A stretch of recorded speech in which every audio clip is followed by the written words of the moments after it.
우리 옆에 계신 분들에게 인사하겠습니다. 당신은 그리스도의 일꾼입니다. 당신은 그리스도의 일꾼입니다. 다시 한번 인사하겠습니다. 당신은 그리스도의 일꾼입니다. 아멘. 우리 진리형도 그리스도의 일꾼, 큰 일꾼입니다. 일꾼입니다. 네. 우리는 하나님의 일꾼입니다. 그리스도의 일꾼입니다. 라는 제목으로 하나님 말씀 증거하도록 하겠습니다.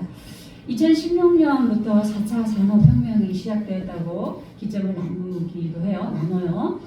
그러면서 2018년이 되는 그 해에 우리가 잘 알고 있는 세계적인 투자 골드만삭스라는 미국의 회사에서 600명이 일해야 될 일을 단 2명만 남기고 다 해고를 했어요. 그러니까 다시 말하면 2명도 충분히 일할 수 있다는 거죠. 뭘로? 요즘 유행하는 AI, 인공지능으로. 벌써 2018년부터 회사들이 그렇게 인원 감축에 들어갔습니다. 그런데 사회학자들은 이런 현상이 이제 점점 더 심화되어질 거라는 거죠.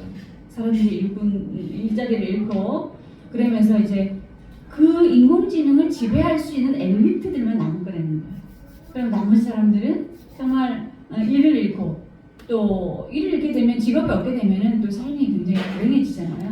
그런 것을 맞이할 거라는 거죠. 2050년, 지금 25년이잖아요. 약 25년 후 25년까지 갈지 모르겠어요. 그 전에 그럴지도 모르지만 많은 사람들이 일자리를 잃을 수 있다는 것을 우리가 이제 생각하고 있습니다. 알고 있습니다, 이미. 우리가 주변의 식당이나 또 뭐 어디 우리가 잠깐 간식을 먹으러 가도 커피를 마시러 가도 키오스크, 어르신들이 키오스크 못 써서 이게 부부 어르신들이 굉장히 당황하는 경우들이 많이 있어요. 그리고 접시 날라주는, 음식 날라주는 이동식 로봇 이런 거 우리 주변에서 많이 보잖아요. 또 카페도 그 뭐 완전한 로봇은 아니지만 이렇게 로봇 팔이 이렇게 나와서 무인 카페는 커피를 이렇게 주곤 하는데 제 생각인지 모르겠어요. 커피가 이렇게 맛있진 않은 것 같아요. 이렇게 주는데 깜짝 놀랐어요. 그 팔이 이렇게 움직일 때 좀 두렵더라고요. 무서웠어요. 그만큼 이제 사람들이 일해야 할 영역이 좁아진다라는 것을 우리가 부인할 수 없습니다. 그런데 인공지능이 아무리 발달하고 또 인공지능이 인력을 대체한다 할지라도 상당수의 노동은 남아있을 거라고 보고 있어요. 뭐가 있을까요? 상당수의 노동이 사람이 할 수 있는, 사람이 하는 일로 남아있을 거라고 얘기하고 있어요. 뭐 어떤 일이 있을까요? 맞춰보세요.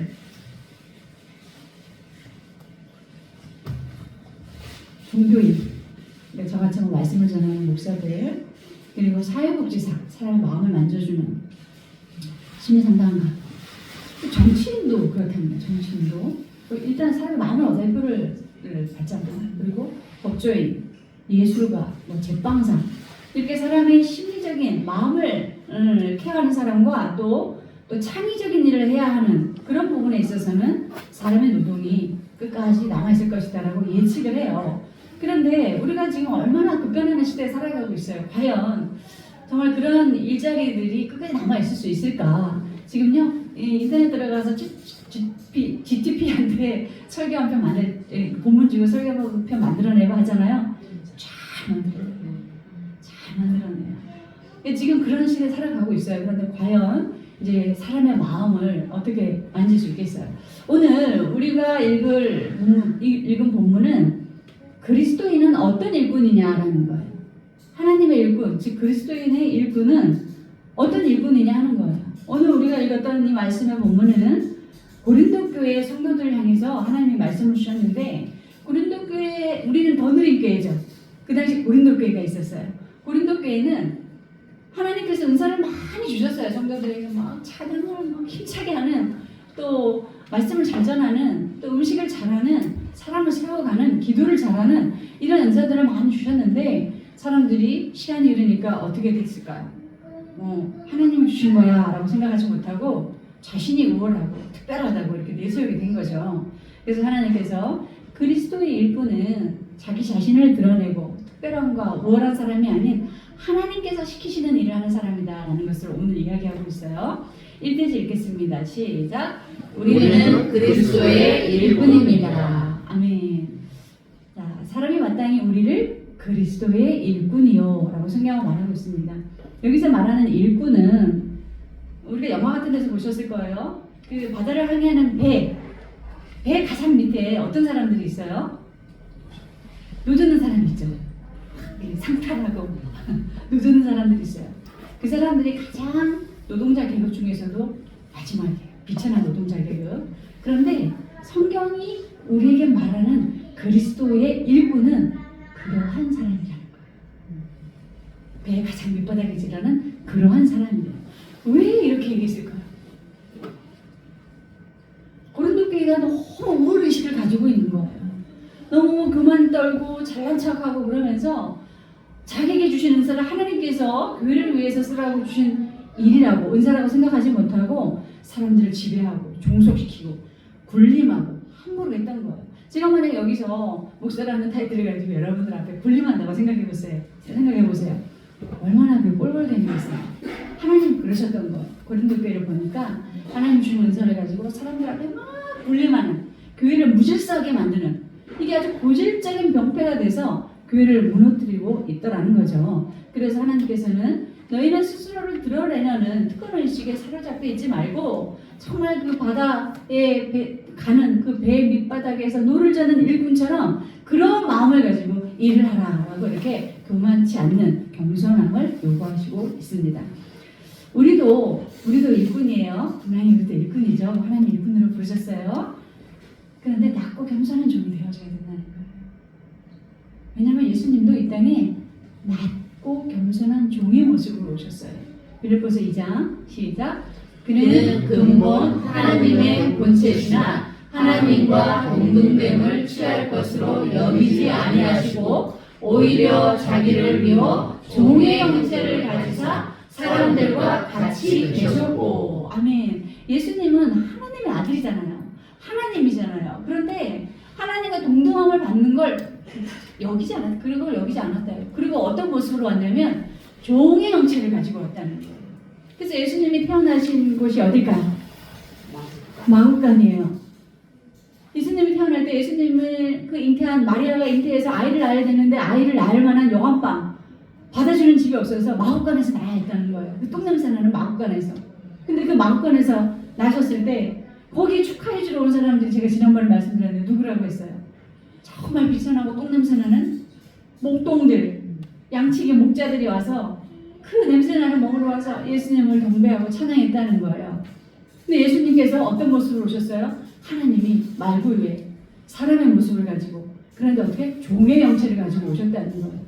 이렇게 낮게 오신 이 예수님, 그래서 우리도 예수님처럼 낮은 가운데 겸손한 일꾼이 되어져야 한다는 것을 알 수 있습니다. 제가 신학대학원 처음에 갔을 때 첫 시간에 교수님 딱 들어오시는데, 근데 그게 관례 같아요. 책다법, 책다법을 책 다 가방 싸 이러시는 거예요. 가방 이렇게 다 이렇게 싸라니까 쌌죠. 했더니 이렇게 얘기하시는 거예요. 지금이라도 늦지 않았으니까 하나님의 종으로 살고 싶은 마음이 조금이라도 없는 사람 그냥 가방 가지고 나가라고 그렇게 한 시간을 여유를 주셨어요. 근데 그때는 아무도 나가지 않았어요. 한 달이 지나니까요. 15명, 20명이 우르르 빠졌어요. 신학대학원 공부가 정말 어려워요. 머리가 다 빠지시는 분들이 있어요. 공부가 그렇게 어려워요. 그러니까 공부가 어렵다고 그만두고. 그리고 교회에서 이제 신학대학원 입학하면은 교회에서 이제 전도사라고 불러줘요. 교육자라고. 근데 전도사를 다 갔는데 사람들이 대접해주기보다는 막 좋은 사람 부리니까 기분 나쁘다고 못해 먹겠다고 그만둬서 15명에서 20명이 그만뒀어요. 그때 교수님이 이런 얘기 하시더라고요. 평생 종으로 살겠다고 온 놈들이 종놈들이 많이 많아. 이러시면서 공부 어렵다고 그만두고 성도들이 좀 기분 나쁘게 했다고 그만두고 그러면 그게 무슨 종이냐. 대접받으려고 왔지. 근데 그런 사람들이 꼭 사고를 치는데 잘 그만뒀다고 이렇게 얘기를 하시더라고요. 그때 제가 굉장히 그게 충격이 컸어요. 종놈이 뭔 할 말이 있나 했을 때 그래도 저는 이제 나이도 있는 늦깎이 있는 것 같죠. 그리고 거기 온 사람들이 제가 들어간 학교는 좋은 학교였어요. 센 학교였어요. 우리나라에서 외국에서 알아주는 대학교로 졸업한 애들이 와서 앉아있는데 그 소리가 너무 듣기 싫은 거죠. 너무 인격 비하적으로 얘기하시는 거 아닌가라는 생각도 했었어요. 그런데 제가 사역을 하다 보니까 그 교수님 말씀이 100번 대접 받으려고 사역자가 되면 아무도 그 자리를 지켜낼 수가 없어요. 많은 사람들이 목사가 되겠다고, 교육자가 되겠다고, 사역자가 되겠다고, 선교사가 되겠다고 하지만 화려한 스포트라이트를 받기를 원해요. 자기가 대접받기를 원해요. 그래서 어떤 목사님들은 식사 대접하고 그러면요, 절대 돈 안 내시는 분들 있어요. 얻어먹기만 하시는 분들이 있어요. 오히려 목사님들이 없는 가운데도 더 섬기고 해야 되거든요. 그런 분들이 있어요. 자신의 이름이 높아지기를 원하고 부와 명예를 갈망하고 이런 일들이 있으면 교회를 어떻게 불질서하게 만든다는 거예요. 근데 지금 고린도 교회가 그 짝이에요. 그래서 예수님께서 너희는 일꾼이다. 어떤 일꾼? 너무나 비참한 계급의 노동자다. 그런 마음을 가지고 일을 하라고 얘기를 하시는 거예요. 우리는 어떤 모습을 해야 될까? 빌립보서 2장 시작. 마음을 같이하여 같은 사랑을 가지고 뜻을 합하며 한 마음을 품어. 뭐라 그래요? 마음을 같이 하라는 거예요. 마음이 나눠지면 안 되죠. 가족 가운데서도 마음이 나눠지면 분열되잖아요. 교회는 더 말할 수 없어요. 교회는 정말 각자의 배경과 문화, 경험을 가진 사람들이 왔기 때문에 이 마음을 함께 한다는 게 정말 어렵거든요. 그래서 하나님께서 마음을 같이 해서 사랑을 가지고 뜻을 합하고 한 마음을 품으래요. 3절 시작. 아무 일이든지 다툼이나 허용으로 하지 말고 오직 겸손한 마음으로 각각 자기보다 남을 낮게 여기고. 다툼이나 허용으로 일하는 사람들도 있어요. 교회에서 직분을 주면 자기가 막 어떤 허영심, 허세를 가지고 일하시는 분들이 있어요. 이게 막 다툰다는 거죠. 이건 뭐예요? 자기보다 남을 없이 여긴 거예요. 남을 낮게 여긴 거예요. 근데 여기서 낮다는 것은 각각 이게 우리가 한글말을 좀 잘 생각해야 되는데 낮게, 나보다 더 나아 그거예요. 그 말이에요. 이해되시죠? 남을 낮게 여기고 4절 시작. 각각 자기 일을 돌을 뿐더러 또한 각각 다른 사람의 일을 돌보아 나의 기쁨을 충만하게 하라. 이제 여기서 말씀의 요지는 뭐냐? 나 말고 타인을 잘 돌볼 수 있는 그런 일꾼이 되라는 거예요. 나 주장하지 말고. 내 주장하게 되면 겸손하지 못하잖아요. 교만하게 되잖아요. 그런 일꾼이 되라고 합니다. 우리가 말씀한 것처럼 정말 우리의 몸은, 마음은 낮은 가운데 그렇게 일하면서 우리 주변의 사람들을 높여줄 수 있는 그런 일꾼들 되시길 주님의 이름으로 축복합니다. 두 번째 대지 읽겠습니다. 시작. 우리는 비밀을 맡았습니다. 우리는 비밀을 맡았다. 하나님의 비밀을 맡은 자로 여길지어다. 여기는 우리에게 말씀하시는 거예요. 우리 모두는 하나님이 세우셔서 종이요, 노예요, 일꾼처럼 정말 그 비천한 계급의 노동자처럼 일을 해야 되지만 그러나 우리에게 뭐가 맡겨졌다는 거예요? 하나님의 엄청난 비밀이 맡겨져 있다는 거예요. 하나님의 비밀은 뭘까요? 구원의 이야기. 하나님께서 우리를 구원해 주신 이야기. 하나님의 백성과 아들 삼아 주신 이야기. 그래서 이 세상을 창조하시고 인간을 만드셨으며 그러나 죄로 타락한 우리에게 다시 예수 그리스도를 보내주시고 그분을 믿음으로 말미암아 우리가 어떻게 돼요? 회복되어지고 하나님께서 천국으로 인도해 주신다는 그 구원의 이야기, 그 비밀이 우리에게 맡겨졌다는 거예요. 그래서 우리는 비밀을 맡은 사람이에요. 정말 비밀을 맡은 사람은 너무 소중하잖아요. 그런 사람이에요. 마태복음 13장 시작. 대답하여 이르시되 천국의 비밀을 아는 것이 너희에게는 허락되었으나 그들에게는 아니되었나니. 여기 있는 우리에게는 천국의 비밀을 아는 것을 허락되었대요. 그래서 제가 여러분들에게 말씀 전할 때 제가 뭐 명설교가는 아니지만 이해 못하시는 말씀 없죠? 네. 다 깨닫게 되어지시죠? 하나님이 비밀을 여러분들에게 맡기셨고 저에게 맡기셨기 때문에 깨달으실 수 있는 거예요. 베드로전서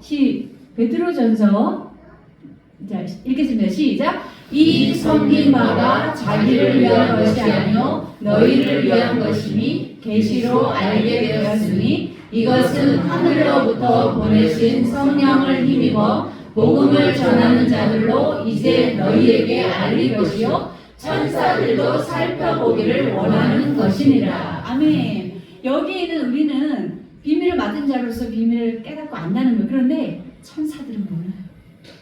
천사들은 그 비밀이 뭔지 몰라요. 그래서 살펴보기를 원한다는 거예요. 시편 82편 보시면 시작. 내가 말하기를 너희는 신들이며 다 지존자의 아들들이라 하였으나. 아멘. 여기는 우리가 뭐라 그래요? 신들이라. 그리고 하나님의 아들, 지존자의 아들이라는 거예요. 그러니까 여러분들이 그냥 우리가 육체로 입고 살아가고 그냥 평범하지만 여러분들의 신분은 지존자의 아들과 딸들이에요. 그것을 바뀌었어요. 제가 금요일날 호스피스 갔다 왔어요. 그런데 호스피스에 가면 참 거기는 이제 죽음이 막 임박한 사람들이 다 모여 있잖아요. 기적이 굉장히 많아요. 하나님의 그 비밀의 기적들이 굉장히 많아요. 이제 이렇게 돌아다니면서 안수기도를 해드리는데 한 남자분이 이렇게 휴대폰을 하고 계셔요. 이제 그분도 몇 달 안 남으셨는데 거기서는 할 게 없어요. 그래서 조금 정신이 있으면 휴대폰 보셔요. 그래서 이렇게 휴대폰을 막 보고 있는데 저분이 끝까지 예수님을 안 믿겠다고 끝까지 교회가 너무 싫다고 하신 분이에요.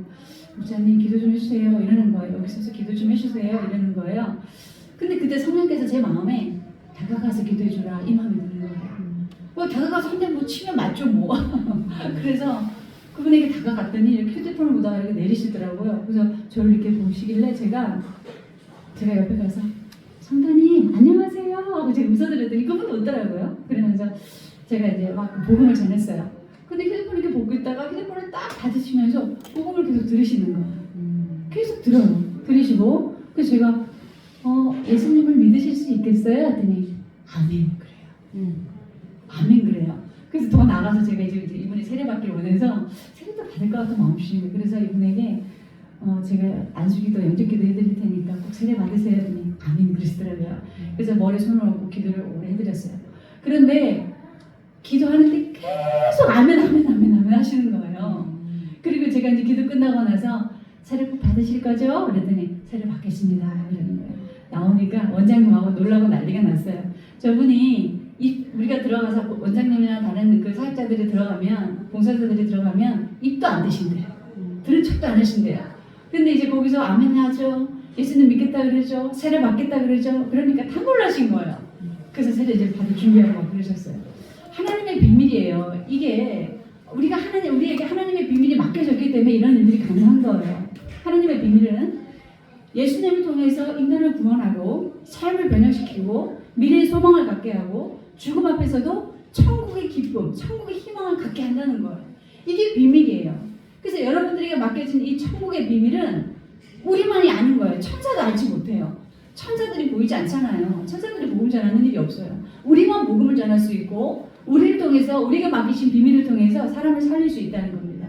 그런데 교회 안에서 사람을 살리지 못하는 그런 비밀도 있어요.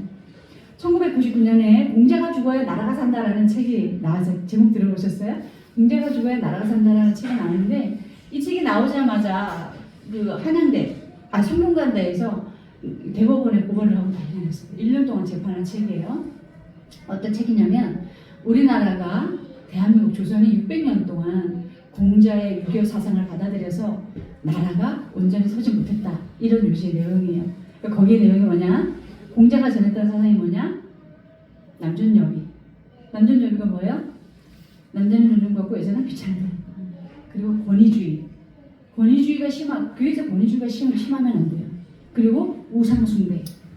이런 것들을 굉장히 강조한 게 공자거든요. 그런데 조선시대가 그걸 받아들인 거예요. 600년 동안 지금도 뭐 사람들이 우스갯소리로 어디 권위에 침범하냐고 이런 식으로 이제 농담을 해요. 이 공자의 이 유교적인 사상을 중국에서는 이미 오래전에 버렸어요. 공자가 중국 사람이잖아요. 이미 오래전에 버렸고 일본은 100년 전에 버렸어요. 나라가 세워지지 못한다는 거예요. 이런 사상이. 그런데 여전히 대한민국과 교회 안에 유교적인 사상이 있어요. 그래서 목사님은 너무나 권위적이어서 목사님에 대해서 누가 실수하면 그 사람 저주받아요. 그 사람 벌받아. 그리고 남존여비.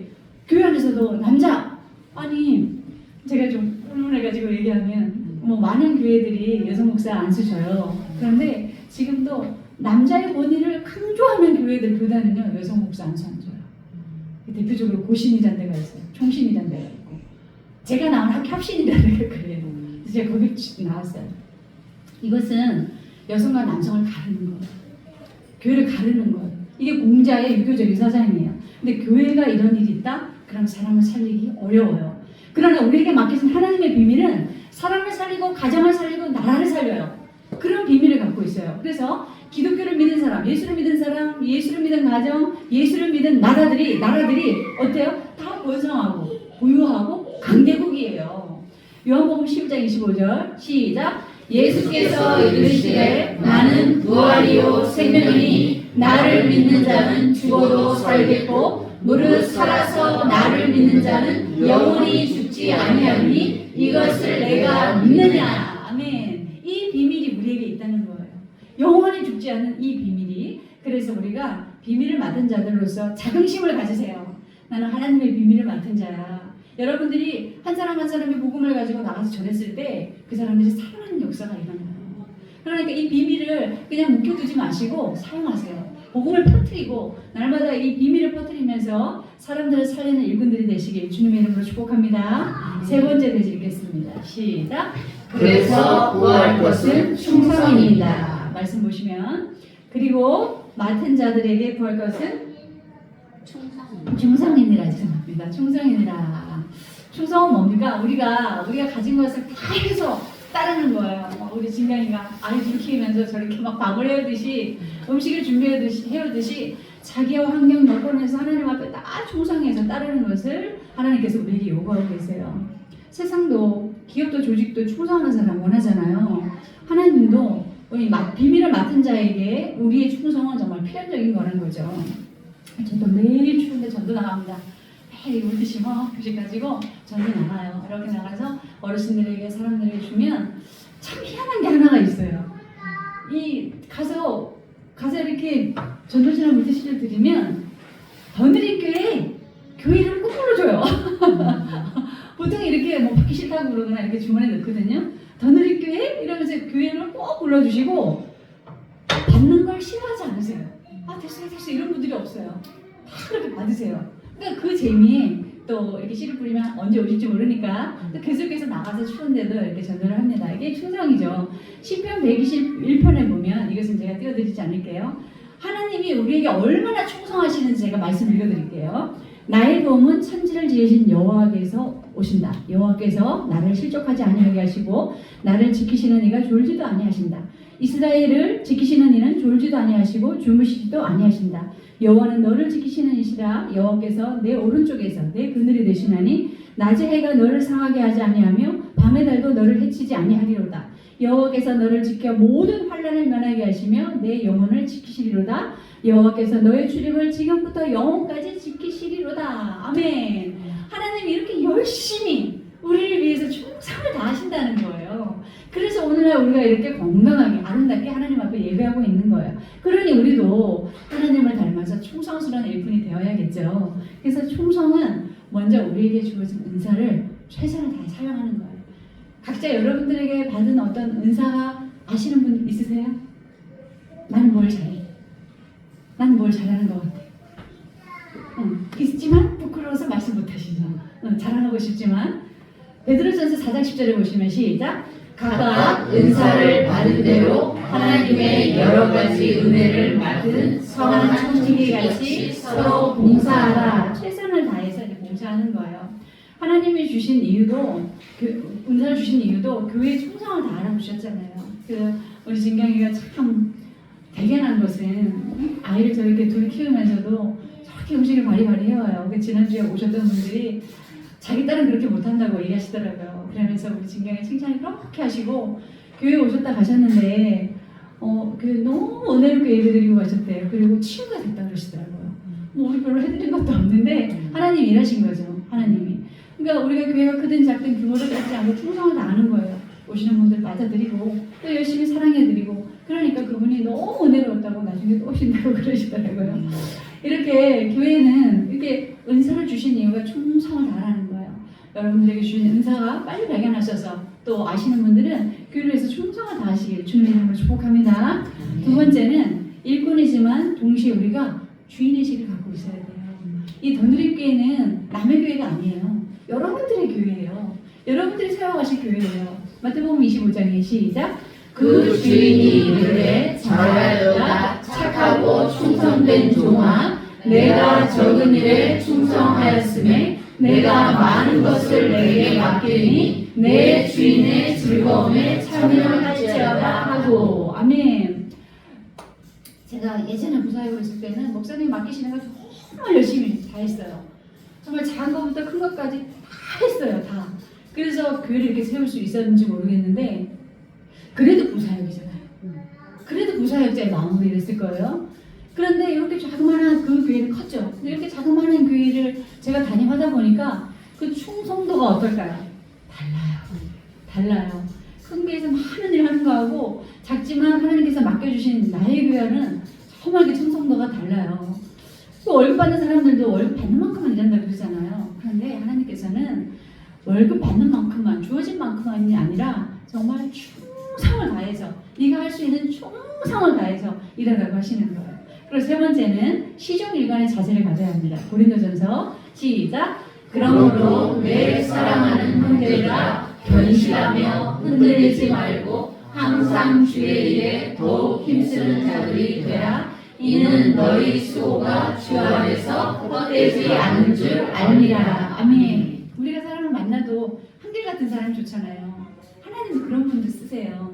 그래서 교회에서도 늘 그 자리 지키시고 늘 동일한 성품을 가지고 사람들을 선대해 주시는 그런 분들이 좋은 거죠.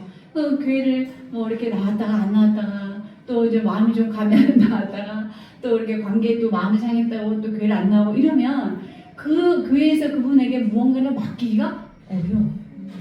항상 우리 시종일관 똑같아야 된다는 거죠. 그럼 마지막으로 네 번째 고린도전서 13장 13절 시작. 그런즉 믿음, 소망, 사랑 이 세 가지는 항상 있을 것인데 그 중에 제일은 사랑이라. 어떤 일을 하든 어떻게 해야 된다고요? 사랑으로. 기독교는 어떤 종교다? 사랑의 종교다. 사랑의 종교다. 그래서 우리가 늘 우리의 사랑의 출발점은 사랑입니다. 우리 성도들을 사랑하고 교회를 사랑하니까 먼 데서 오시잖아요. 먼 데서 왔잖아요. 그렇죠? 너무 감사해요. 사랑으로 이렇게 함께하는. 그래서 하나님 사랑, 이웃 사랑으로 충성을 다해야 합니다. 하나님이 여러분들에게 어떤 일을 맡기실지라도 정말 맡은 자에게 구할 것은 충성이라. 충성을 다하시는 주의 종들이 되시길 주님의 이름으로 축복합니다.